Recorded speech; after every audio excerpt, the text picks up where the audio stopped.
Hey guys, it's Jazz, and today I want to talk about my top 15 blogging tips that no one ever talks about.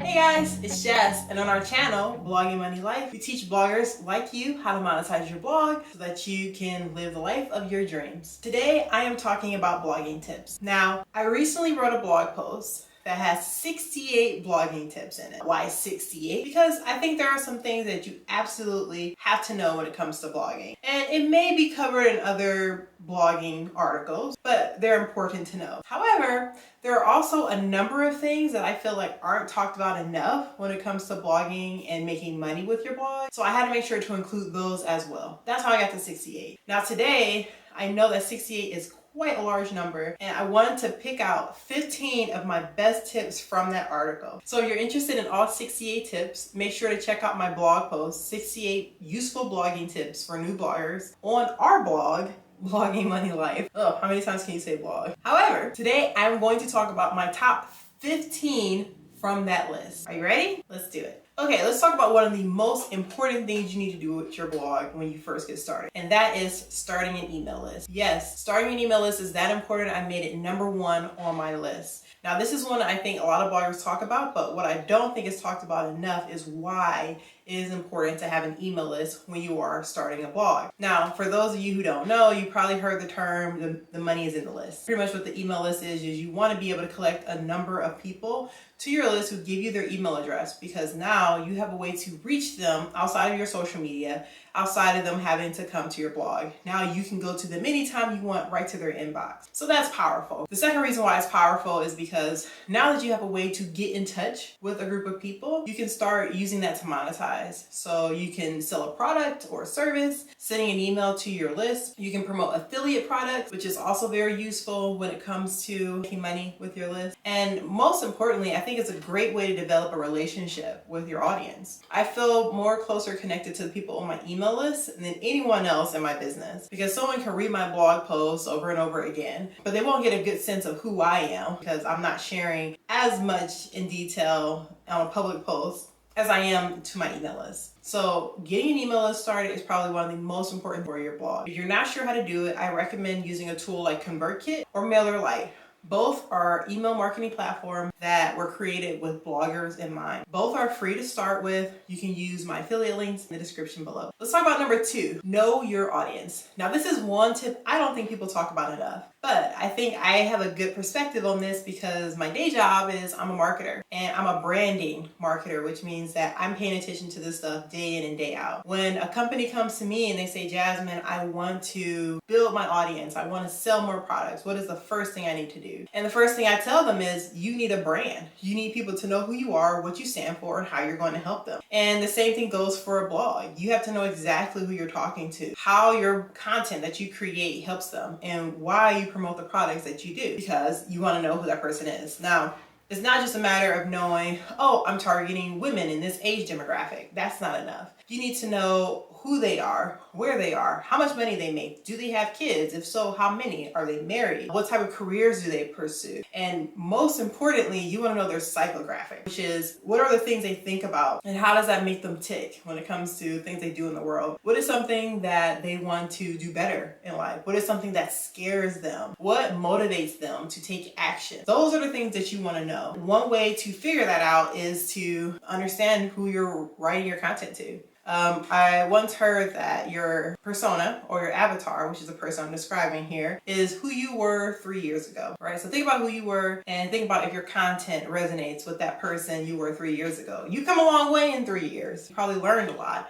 And there's a lot of research you had to do to learn what you know. So think about the things that you've learned and think about developing that content and what type of mindset were you in? What were some of your biggest struggles? How did you resolve them? And that's the type of content you want to make sure you're creating. Let's talk about number 3, learning affiliate marketing and implementing affiliate links on your website. I did hear about affiliate marketing a lot when I first got started over a decade ago. Yes, affiliate marketing was popular a decade ago. So that just shows you that this is something that's tried and true. It works and people are still doing it. There was never a lull in the decade I've been blogging where people were like, oh, we're not focusing on affiliates anymore. It just doesn't work. Never.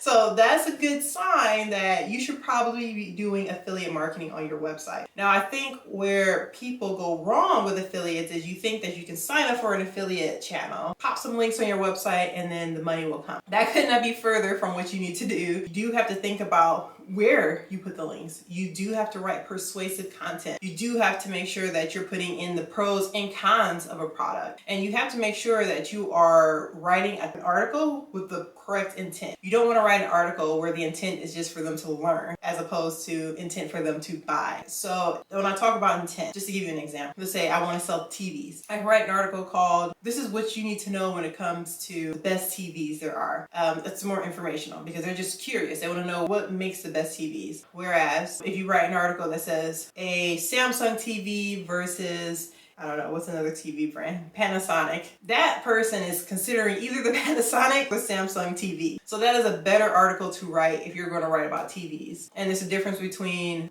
informational intent versus a purchasing intent. That's just one little tip when it comes to affiliates. There's a lot that goes into that. You want to make sure it has good SEO. You want to make sure that you're writing the right type of content. You want to make sure you're honest and you're saying, like I said, the pros and cons. And I highly recommend learning more about affiliate marketing because it will pay off. I guarantee you. If you spend money on any course in affiliate marketing, it will pay for itself in no time at all. One course I highly recommend when it comes to affiliate marketing is Making Sense of Affiliate Marketing. I know it's an older course, but it's a goodie. I have taken this course multiple times, including this year. I go back through it when I need a refresher. If you're curious about that course, go ahead and check out my affiliate link in the description below. Number 4 is doing keyword research for every single article. This is also related to search engine optimization. What do I mean when I say keyword research? The article that you're thinking about writing, don't write a thing until you know that this is a topic that people are already searching for and does not already exist. There are a number of ways you can do keyword research, a number of tools you can use to do keyword research. I personally am a big fan of a tool called Rank IQ. And what this is a SEO tool built by a blogger, and he does of keyword research every single day, puts in the keywords, and he'll tell you how long it takes to rank depending on what keyword you go with. He has a huge library. You can sort it by niche for your blog. So let's say, for example, you are a food blogger. You can go to the food blogging niche and see all the keywords, and he'll show you if you're going to rank fast, ultra fast, average. From there, you can decide what topics you want to write about. So that's a good way to make sure that you're getting good traffic to your content. And if every blog post you write is written with great keyword research, you're going to get so much traffic. Do that up front. Do your keyword research. Don't think you have to create articles that no one is searching for or just because you have a good idea. Make sure that it's something that people want to find on Google before you create the content. Let's move on to number 5, and that is take online courses to improve. Now, I think a lot of people have gotten a lot better about this now, but when I first started, I thought there's so much free content out there. Why would I pay for a blogging course? The mistake that I realized after the fact, there's a lot of content out there that is not being shared. And the reason for that is because people are paying for it to get it. This is why there are so few bloggers that actually end up making money, because they're not investing in their business. Definitely invest in your business. Courses can run anywhere from $10 to $1,000. I would find a nice happy medium. I think a good average for me for a course is anywhere between $50 and $350. But I make sure that I invest in courses that are going to make sure that I make more money. So I've invested in courses for SEO, affiliate marketing, other ways to monetize my blog. So think about that.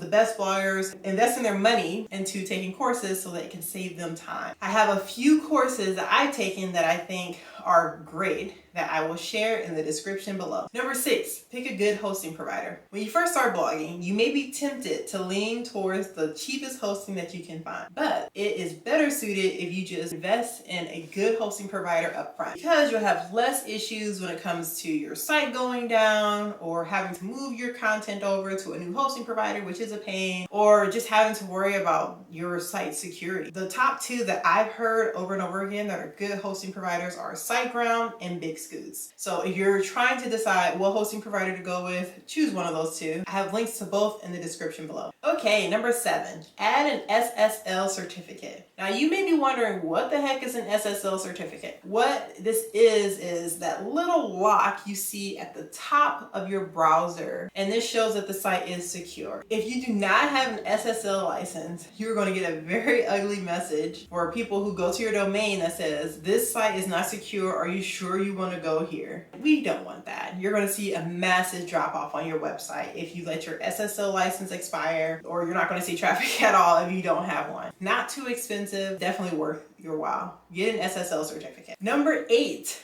download Updraft Plus. Now there are a number of different plugins that you can download on your website. This one is particularly important because what Updraft Plus does is backs up your website every single day. So you'll always have a backup of your site. If something changes, if your site gets hacked, if for some reason you can't get into your website and everything just crashes, you need it. I remember the first time I realized that I needed a tool like Updraft Plus, and it was when I was in the midst of possibly losing my website. What's cool about Updraft Plus is it saves a backup of your site off of your website. So it'll save it in Google Drive or in a Dropbox folder, whatever you want. You always have a backup of your site handy. If anything happens, let's say that your hosting provider decides that they don't want you anymore and it closes down, or you move your site from one hosting provider to another, or let's just say you make a change that screws up your entire site and you can't access it anymore. Having Updraft Plus makes it so that you don't have to worry about your site going down. I've heard horror stories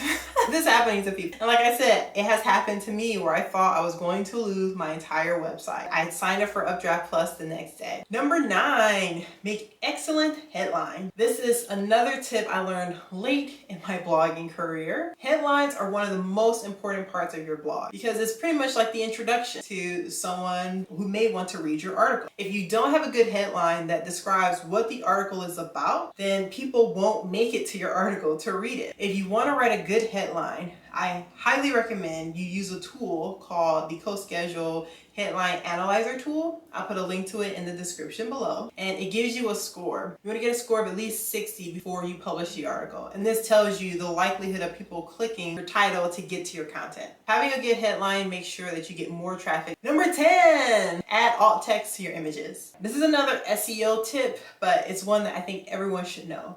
Alt text is words that you put on a picture so that Google knows what the picture is. If you're looking at a picture of a book, your alt text will say blue book sitting on a desk, whatever the picture is described. Not only is this good for Google to know what the picture is, it's also great for people to find content that you're writing about through an image search on Google. So this is another way to get people to your website, not only through the content that you're writing, but through the pictures that you're putting into your article. Make sure you are always adding alt text to your content. Number 11, reuse blog post content in a tool like SocialBee. There are a ton of social media marketing tools out there, and I have used almost all of them.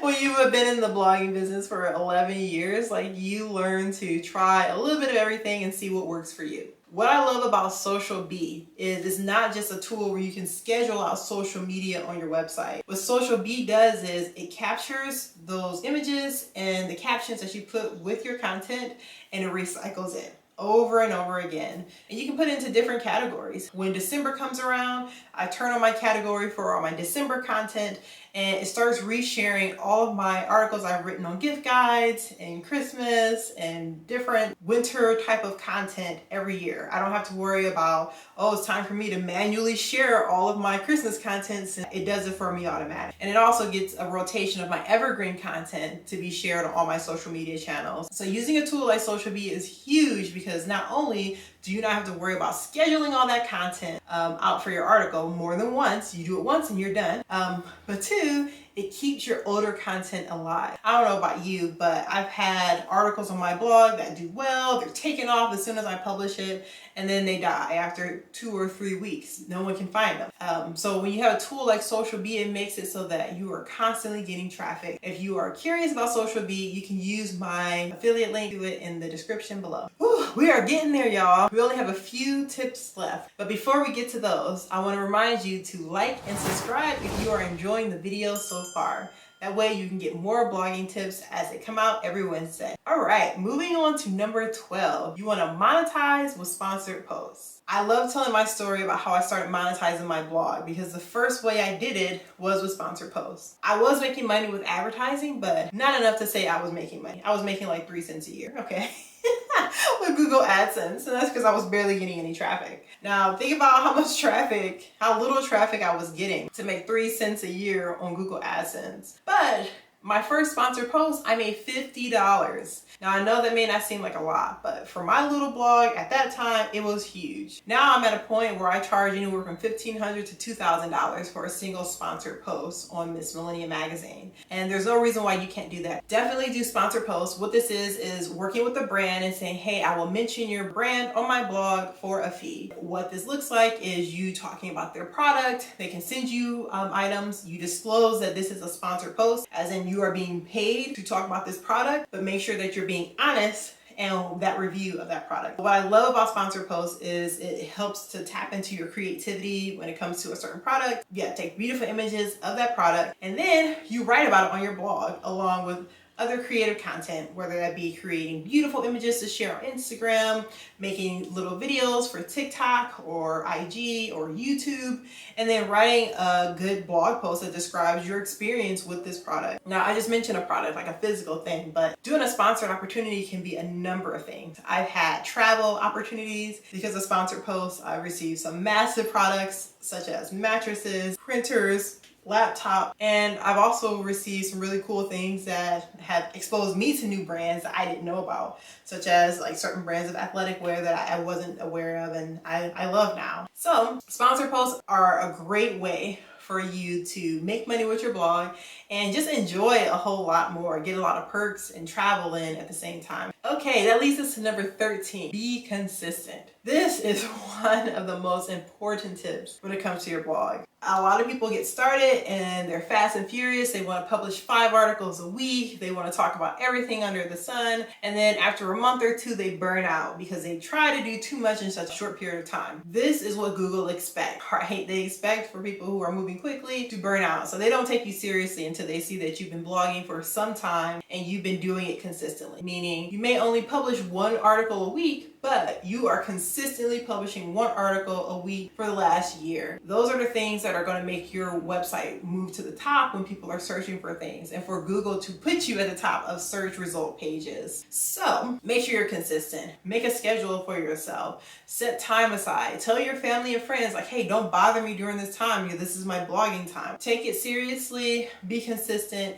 And I guarantee you that is the best thing you can do for your blog. It doesn't matter if you only have 30 minutes a day, work on your blog, or if you have 5 hours a day. If you are consistently doing that, you will start to see results on your blog. Okay, on to number 14. We want to make sure that we add a clear call to action at the end of every blog post. I mentioned before, you want to do keyword research before you write any topic. So you're not writing about something that people are not looking for. The same goes for figuring out what is the point of this article. You're not writing something so people can just feel good. Instead, you want to make sure that you have a clear call to action. Do you want people to sign up for your email list? Do you want them to watch a video?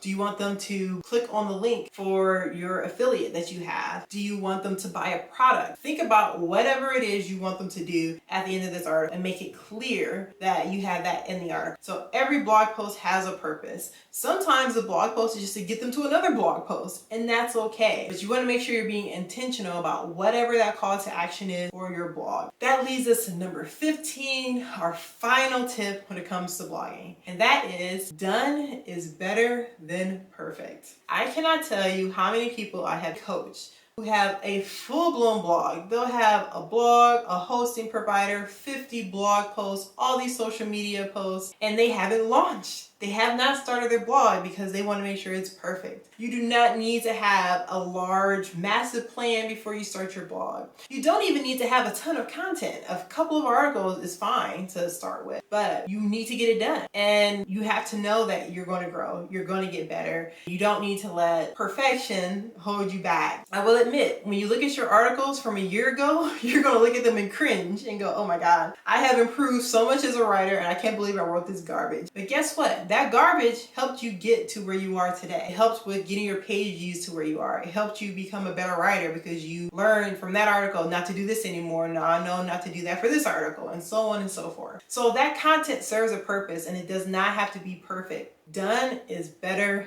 than perfect. That's it, you guys. My 15 top tips. Like I said, I have a blog post with 68 total tips, including the ones that I just mentioned today. If you're interested in what those other tips are, check out my blog post, 68 useful blogging tips for new bloggers, in the description below. And don't forget to subscribe for more blogging videos that we release every Wednesday. I'll see you guys next time.